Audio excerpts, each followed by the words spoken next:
ಬೀದರ್ ನಗರದಲ್ಲಿ ಬೀದಿ ನಾಯಿಗಳ ಹಾವಳಿಯಿಂದ ಸಾರ್ವಜನಿಕರು ಕಂಗಾಲಾಗಿ ಹೋಗಿದ್ದರು. ಎಲ್ಲೆಂದರಲ್ಲಿ ಗುಂಪು ಗುಂಪಾಗಿ ಸೇರಿ ಸಾರ್ವಜನಿಕರಿಗೆ ಕಚ್ಚುವ ಮೂಲಕ ಅಥವಾ ವಾಹನ ಸವಾರರಿಗೆ ಬೆನ್ನಟ್ಟಿ ಹೋಗುವ ಮೂಲಕ ಸಾರ್ವಜನಿಕರಲ್ಲಿ ಹಾಗೂ ವಾಹನ ಸವಾರರಲ್ಲಿ ಸಾಕಷ್ಟು ಆತಂಕಕ್ಕೆ ಈ ಬೀದಿ ನಾಯಿಗಳು ಕಾರಣವಾಗಿತ್ತು.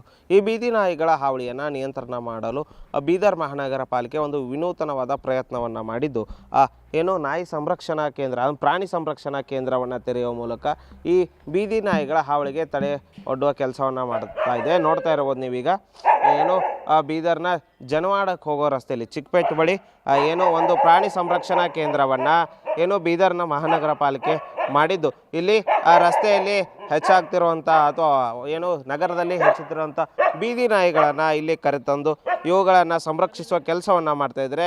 ಏನೋ ಕೇಂದ್ರಕ್ಕೆ ಕರೆತಂದು ಮೊದಲ ಹಂತದಲ್ಲಿ ಆರೋಗ್ಯ ತಪಾಸಣೆಯನ್ನು ಮಾಡ್ತದೆ ಮತ್ತು ಆಮೇಲೆ ಏನೋ ನಾಯಿಗಳಿಗೆ ಅಗತ್ಯವಿರುವಂಥ ಫಸ್ಟ್ ಏಡ್ಗಳನ್ನ, ಏನಾದರೂ ಚಿಕಿತ್ಸೆಗಳನ್ನು, ಗಾಯಗಳಿದ್ದರೆ ಅವಕ್ಕೆ ಟ್ರೀಟ್ಮೆಂಟ್ ಕೊಡೋ ಕೆಲಸವನ್ನು ಮಾಡ್ತಾರೆ. ನಂತರ ಏನೋ ಸಂತಾನಹರಣ ಚಿಕಿತ್ಸೆಯನ್ನು ಕೂಡ ಅಂದರೆ ಶಸ್ತ್ರಚಿಕಿತ್ಸೆಯನ್ನು ಇಲ್ಲಿ ಮಾಡ್ತಾಯಿದ್ರೆ. ಅದರ ಜೊತೆಗೆ ರೇಬೀಸ್ ಹರಡದಂತೆ ಯಾವುದೇ ರೋಗ ಬರಬಾರದ ರೀತಿಯಲ್ಲಿ ಲಸಿಕೆಯನ್ನು ಕೂಡ ಈ ನಾಯಿಗಳಿಗೆ ನೀಡ್ತದೆ. ನೋಡ್ತಾ ಇರ್ಬೋದು ಸುಮಾರು ಒಂದು 100 ನಾಯಿಗಳು ಇವೆ ಇಲ್ಲಿ.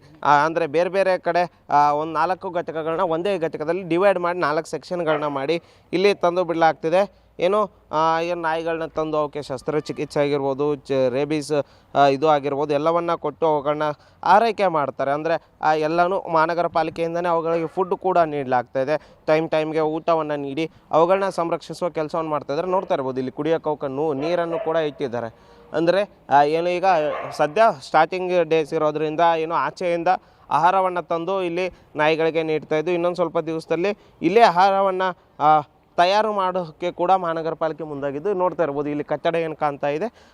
ಈ ಕಟ್ಟಡದಲ್ಲಿ ಏನೋ ಈ ಬೀದಿ ನಾಯಿಗಳಿಗೆ ಆಹಾರವನ್ನು ತಯಾರಿಸೋ ಕೆಲಸವನ್ನು ಕೂಡ ಏನೋ ಪಾಲಿಕೆ ವತಿಯಿಂದ ಮಾಡ್ತಾಯಿದೆ. ನೋಡ್ತಾ ಇರ್ಬೋದು ಸುಮಾರು ಒಂದು 100 ನಾಯಿಗಳಿಗೆ ಸದ್ಯ ಇಲ್ಲಿ ಚಿಕಿತ್ಸೆ ಕೊಡಲಾಗ್ತಾ ಇದ್ದು. ನಗರದಲ್ಲಿ ಹೆಚ್ಚುತ್ತಿರುವ ಈ ಬೀದಿ ನಾಯಿಗಳ ಹಾವಳಿಗೆ ತಡೆ ಒಡ್ಡಲು ಬೀದರ್ ನಗರದ ಮಹಾನಗರ ಪಾಲಿಕೆ ಒಂದು ಪ್ರಯತ್ನವನ್ನು ಮಾಡ್ತಾಯಿದೆ. ನಿಜಕ್ಕೂ ಇದರಿಂದ ಅಲ್ಪ ಮಟ್ಟಿಗಾದರೂ ಸಾರ್ವಜನಿಕರಿಗೆ ಏನು ಈ ಬೀದಿ ನಾಯಿಗಳ ಹಾವಳಿಯಿಂದ ಒಂದು ಸ್ವಲ್ಪ ತೊಂದರೆ ಕಡಿಮೆ ಆಗುತ್ತೆ ಅಂತ ಹೇಳ್ಬೋದು. ಇದೇ ರೀತಿ ಇದನ್ನು ಸ್ಟೆಪ್ ಬೈ ಸ್ಟೆಪ್ ಮಾಡ್ತಾ ಹೋಗ್ತಾ ಇದೆ ಪಾಲಿಕೆ ವತಿಯಿಂದ. ಈಗ ಸದ್ಯ ಒಂದು 100 ನಾಯಿಗಳಿಗೆ ಮಾಡಿ ಇವುಗಳಿಗೆ ಒಂದು ಗುರುತನ್ನು ಮಾಡಿ, ಅಂದರೆ ಟ್ರೀಟ್ಮೆಂಟ್ ಕೊಡಿಸಿರೋದನ್ನು, ಸಂತಾನಹರಣ ಶಸ್ತ್ರಚಿಕಿತ್ಸೆ, ರೇಬೀಸ್ ಚಿಕಿತ್ಸೆ ಎಲ್ಲ ಆಗಿರುತ್ತಲ್ಲ, ಒಂದು 100 ನಾಯಿ ಮಾಡಿ ಸೆಕೆಂಡ್ ಸ್ಟೇಜಲ್ಲಿ ಮತ್ತು 100 ನಾಯಿ. ಇದೇ ರೀತಿ ಏನೋ ನಗರದಲ್ಲಿರೋ ಎಲ್ಲ ಬೀದಿ ನಾಯಿಗಳ ಹಾವಳಿಗೆ ತಡೆಗಟ್ಟಲು ಪಾಲಿಕೆ ಒಂದು ವಿನೂತನ ಪ್ರಯತ್ನವನ್ನು ಮಾಡ್ತಾಯಿದ್ದು. ಏನೋ ಬೀದರ್ನ ಸಾರ್ವಜನಿಕರಿಂದ ಕೂಡ ಈ ಪಾಲಿಕೆಯ ಈ ಕೆಲಸಕ್ಕೆ ಮೆಚ್ಚುಗೆ ಕೂಡ ವ್ಯಕ್ತವಾಗ್ತಿದೆ. ಕ್ಯಾಮ್ರಾಮನ್ ಸಂತೋಷ್ ಜೊತೆ ದೇವರಾಜ್ ಅನಗೆರೆ, ಉತ್ತರ ಕರ್ನಾಟಕ ನ್ಯೂಸ್, ಬೀದರ್.